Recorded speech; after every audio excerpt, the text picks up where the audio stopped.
As far as killing any living creature unnecessary, it's a sin even in Islam.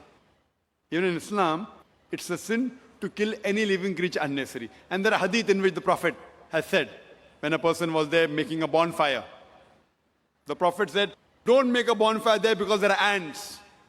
Shift the position. That means the Prophet also was worried that that bonfire may kill the ants. So he asked the Sahabas to shift the position so that the ants don't get killed.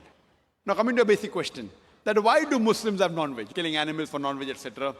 First, I have to tell you that a Muslim can be a very good Muslim even by being a pure vegetarian.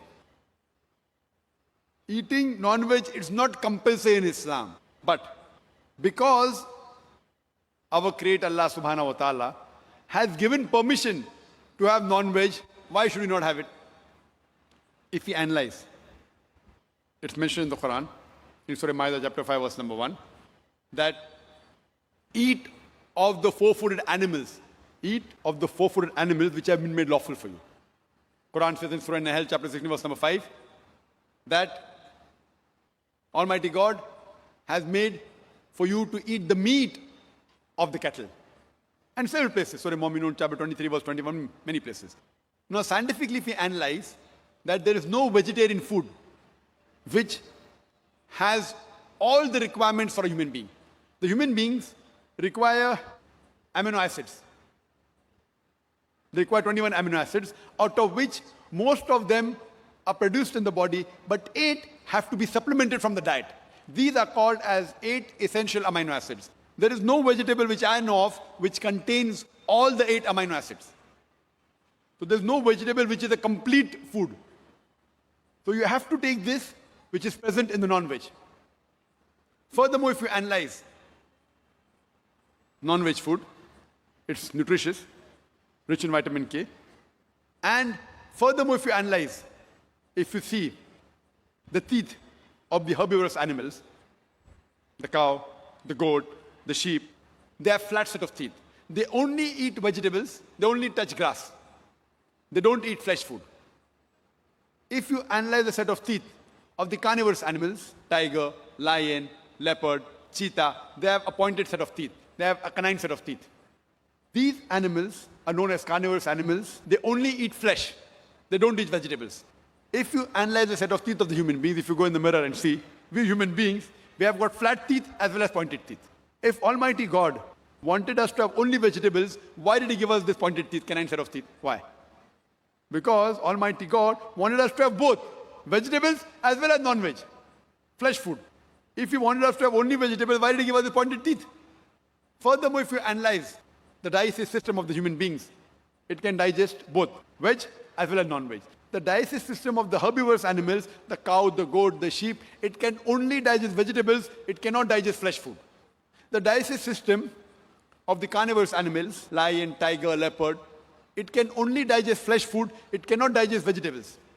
But the digestive system of the human beings has a small intestine and a large intestine. It can digest both veg as well as flesh food, as well as non-veg food. If Almighty God wanted us to be a pure vegetarian, why did He give us the digestive system? We can digest both, but natural to have it. So if you analyze, Almighty God made the human being in such a way so that they could eat vegetables as well as flesh food, veg as well as non-veg. And what these people who believe in non-violence say, that killing of living thing is prohibited. Therefore, killing an animal is a sin. So I agree with them that if killing any living creature unnecessary is a sin. But if you say killing living creature is sin per se, then I tell them that even the plants you have, they have got life. Previously, we did not know that plants have got life. Therefore, they used to think that killing plant is fine. Today, we know that even plants have got life. So the logic has changed. Yes, Zakir, we agree plants have got life, but plant can't feel pain. Therefore, killing a plant, having vegetable, is lesser sin as compared to having non-veg, that flesh food. Today, science advance have come to know that even the plants can feel pain. But when the plants cry out, we human beings cannot hear the cry of the plant because we can hear only between 20 cycles per second to 20,000 cycles per second. Anything below and above this we can't hear. So even the plants cry, but we cannot hear the cry of the plant. The plants feel pain. Today science tells us, so the logic exchange, they say, yes, Brother Zakir, we understand that plants have got life, they can feel pain. But you know, the plants have got 2 or 3 senses, the animal have got 5 senses. Therefore killing animal is a greater sin. If I agree with them for sake of argument, The plants have got 2-3 senses. Animal has got 5 senses. And that's the reason killing animal is a greater sin. So I asked them a question. There was a person who had a brother who was born deaf and dumb. Could not hear, could not speak. And someone goes and kills him. Suppose you have a brother who was born deaf and dumb. Cannot hear, cannot speak. And if someone kills him, will you go and tell the judge, me Lord, give the murderer less punishment because my brother had 2 senses less? He could not hear, he could not speak. Will you say that?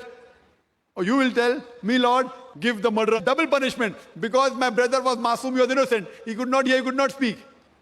So in Islam, it does not mean that if you have 2 senses less, you have less punishment, or you have more senses, more punishment. Quran says, eat of the good things we have provided to you. As long as the thing is good and halal, it is permitted you can have. So in Islam, we are allowed to slaughter animal only for eating. Unnecessary for hunting, for sports is prohibited. Like making a bonfire, ants are being killed, the Prophet said don't do it. So killing any living creature is prohibited unless if it is for eating, for survival, and it is amongst the permitted animals which God has given permission. As Manusmriti says, God has created some animal to eat and some to be eaten. If you kill the animal to be eaten, you're not doing a sin. Otherwise, generally, I per se, if you analyze, I've got no problem if the non-Muslims don't have non-veg. Because if every non-Muslim in India starts having non-veg, then the price of mutton and beef will go high. So I've got no problem if the non-Muslims don't have non-veg. But if anyone takes an objection that killing animal is a sin, that's the time I give this answer. Otherwise, in Islam, you can be a very good Muslim even by being a pure vegetarian. But since Allah has given permission, there's no harm if you have non-veg as long as it is among the permitted animals. Hope that answers the question.